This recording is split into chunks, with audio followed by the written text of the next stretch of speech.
Salam sejahtera bagi kita semua. Perkenalkan, nama saya Timotius Damanik, mahasiswa dari Sekolah Tinggi Manajemen Informatika dan Komputer Banjarbaru. Pada kesempatan kali ini saya akan menyampaikan presentasi saya yang berjudul Teknologi Informasi dan Komunikasi sebagai Sarana bagi Dosen dan Mahasiswa.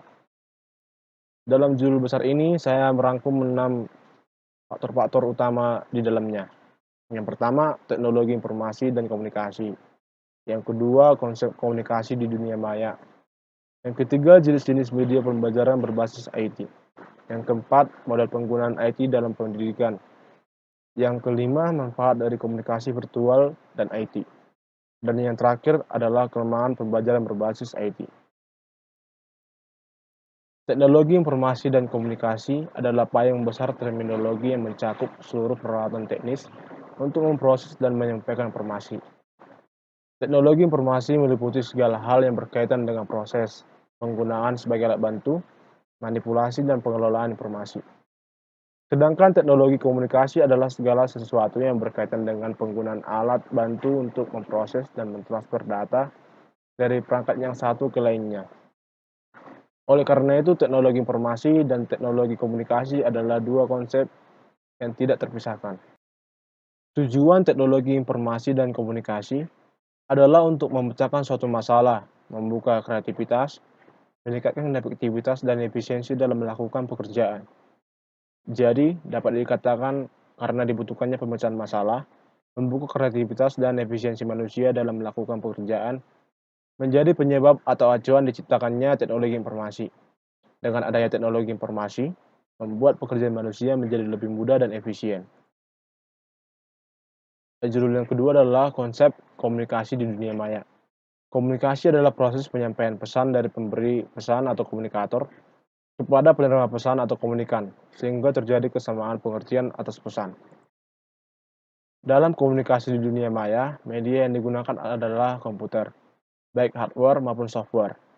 Dunia maya atau dunia virtual itu sendiri merujuk pada pengertian jaringan informasi elektronis yang mendunia yang terjadi karena adanya teknologi internet atau international networking atau interconnected network. Makna lain yang bisa kita pahami dari pengertian komunikasi di atas adalah bahwa komunikasi terjadi dalam hubungan interaksi antar pihak satu dengan pihak lainnya.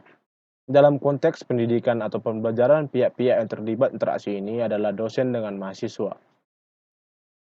Judul yang ketiga adalah jenis-jenis media pembelajaran berbasis IT. Yang pertama adalah email. Email merupakan kependekan dari electronic mail yang dalam bahasa Indonesia artinya surat elektronik. Surat elektronik adalah surat yang dibuat, dikirim, dan diterima tidak dalam bentuk fisik berupa kertas, akan tetapi dalam bentuk data elektronik yang diolah dan dikirim menggunakan program aplikasi email dengan memanfaatkan peralatan elektronik komputer dan jaringan internet. Yang kedua adalah Zoom Meeting. Zoom Meeting adalah aplikasi komunikasi yang berbasis video. Aplikasi ini tergolong aplikasi yang fleksibel karena bisa diakses via Android, iOS, dan website, sehingga memudahkan para penggunanya untuk menggunakannya di smartphone atau lewat komputer. Dengan aplikasi Zoom Meeting, suatu pertemuan dapat dilakukan dengan jumlah partisipan mencapai 100 orang. Durasi dari meeting maksimal 40 menit apabila menggunakan akun Zoom gratis. Yang ketiga, Google Meet. Google Meet adalah media alternatif untuk proses belajar mengajar, bersosialisasi dengan rekan kantor, atau bahkan melakukan rapat kerja dari dalam rumah. Judul yang keempat adalah model penggunaan IT dalam pendidikan. IT akan memberikan manfaat pada pendidikan jika IT itu dirancang dan digunakan secara baik bagi kegiatan pendidikan.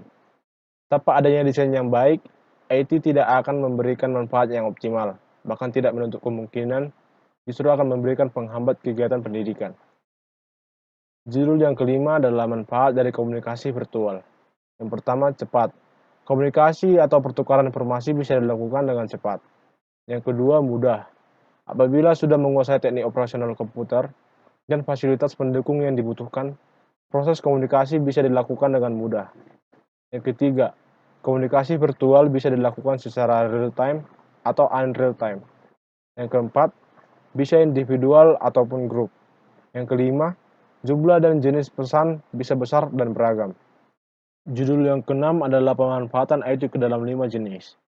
Manfaat ini bisa digunakan sebagai penunjang kehidupan yang lebih baik, dikarenakan ada teknologi informasi yang bisa membantu aktivitas menjadi lebih efektif dan efisien. Manfaat ini dapat digolongkan berdasarkan kebutuhannya, seperti 1. IT sebagai media alat bantu pendidikan. Artinya hanya sebagai pelengkap untuk memperjelas uraian-uraian yang disampaikan dosen. Yang kedua, IT sebagai sumber.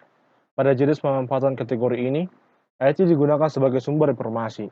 Dalam penggunaannya, siswa mencari informasi via IT berdasarkan bimbingan dosen. Yang ketiga, IT sebagai sistem pembelajaran. Pada kategori ini, IT dirancang sedemikian rupa sebagai suatu sistem pembelajaran yang terintegrasi. Fungsi media, sumber, dan juga sistem atau prosedur pembelajaran tertentu tercakup. Yang keempat, IT dalam industri dan manufaktur. Teknologi informasi dapat membantu membuat rancangan desain sebuah produk yang akan dikeluarkan pada industri, serta dapat mengontrol mesin produksi dengan ketepatan yang baik. Apabila seperti yang kita ketahui, industri membutuhkan hal yang cepat untuk memproduksi dalam jumlah besar. Yang kelima, IT dalam bisnis dan perbankan. Dengan teknologi informasi, bisa membantu dalam transaksi, penyimpanan berkas dengan lebih aman dan sistem perbankan yang lebih maju, serta aksesnya dapat dikontrol dengan mudah cukup dengan teknologi saja. Dan judul yang terakhir adalah kelemahan pembelajaran berbasis IT. Yang pertama, butuh hardware yang khusus dan mahal. Hal ini terjadi karena kendala. Dibutuhkannya PC atau laptop, internet, dan listrik yang memadai. Yang kedua, bergantung pada kemampuan visual. Media pembelajaran harus menggunakan visual atau tampilan dalam pembelajaran, karena segala materi pembelajaran ditampilkan di layar. Kemampuan membaca dan mendengar menjadi lebih membosankan. Yang ketiga, kemampuan yang cukup dalam bidang komputer. Ini sangat dibutuhkan dalam mengembangkan media pembelajaran berbasis komputer. Dalam kata lain, haruslah seorang memiliki keahlian dan pemahaman yang cukup mendalam dalam menciptakan atau mengembangkan media pembelajaran berbasis komputer. Yang keempat, butuh waktu pengembangan yang cukup lama, walaupun menggunakan bahasa pemrograman atau fitur-fitur tambahan dapat mempercepat. Hal ini kita tidak bisa mempercepat karena kita membutuhkan efek, gambar, suara, dan tampilan yang menarik sehingga prosesnya menjadi lama dalam pembuatannya. Sekian presentasi yang dapat saya sampaikan. Bila ada tutur kata atau perbuatan saya yang salah, saya meminta maaf. Sekian dan terima kasih.